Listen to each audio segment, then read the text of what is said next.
very strong wood.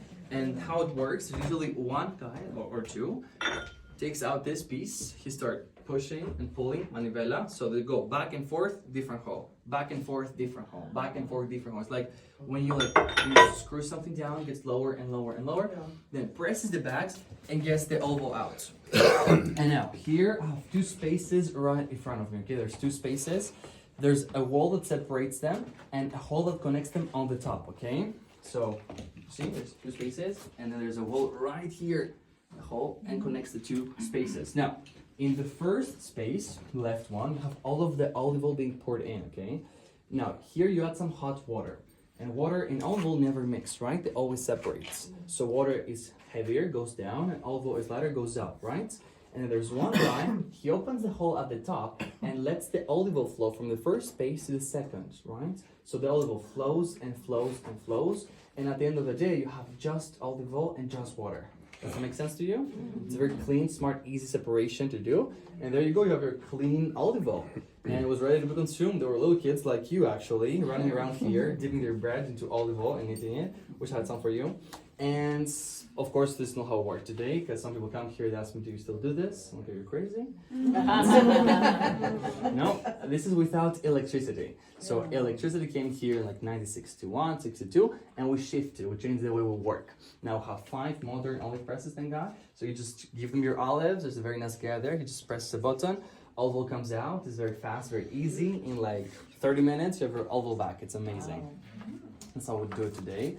And we have, like this, we have 80 traditional olive presses on Naxos, not in this condition, of course. And have you heard of extra virgin olive oil? Yeah. Good. Now, extra virgin, so most olives, because of different kinds, most of them, they start on the tree green, and as we go, they become black, okay? Young green, as they mature, they become black. The younger they are, the less acidic they are, have lower acidity, okay? And lower acidity is better for us, better for our body. That's what makes it extra virgin. So, when you buy olive oil, the best quality you can get is extra virgin, cold press, and first press, okay? That is the best quality of olive oil you can get. Extra virgin, cold press, and first press. And the best way to use it is on top of salads and on meat and fish, and dressing, because the more you heat olive oil up, the more temperature rises, the more it loses nutrients and healthy properties. So, yeah, but if you want to cook with an oil, extra virgin olive oil cold press is the healthiest option. What has the highest smoking points? What are you going to use? Canola? Sunflower? No. Extra virgin cold press. And when you buy olive oil, you should always buy Greek olive oil, okay? Not Spanish, not Italian. Very objective. 0.1, 0.2 maybe.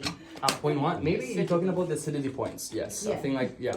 So you need 0.8, I think, for extra virgin, the good extra virgin. 0.8, I think, yeah. 8. So anything lower than this, it's extra virgin. And then anything higher is virgin, and you go to classic olive oil. But I told you, extra virgin cold press, first press, the best you can get, okay? Now here on Naxos we have about 500,000 olive trees. We love olive trees. And we also have one of the, okay, can you guess how old is the oldest olive tree on Naxos? Can you give me a number, maybe? Oh. 1 million? Oh, no. I wish, we wish, but no. 75 years? No, it's a baby. So you're in Greece, everything is old here. Not 1 million, but you know. Something in between. In between. So the oldest olive tree on Naxos is over 5,000 years old. It's over. Rising? Yeah, it's over 5,000. And if you see it is like 10 olive trees together, it's beautiful and it still produces olives to this day. It's so impressive. And yeah, it's a very cool one. And what else do you need to know? You need to know Do you that. have to fertilize the olive trees?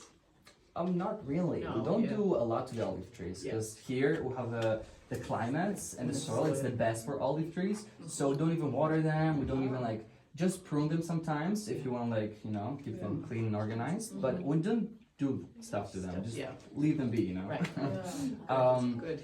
And what else? And also most of the people here have their own olive trees. It's hard to find at least one local family that they do not have their own olive trees. Everybody's a producer, everybody's an owner. They don't have huge properties. They just have enough for themselves, their friends, their family.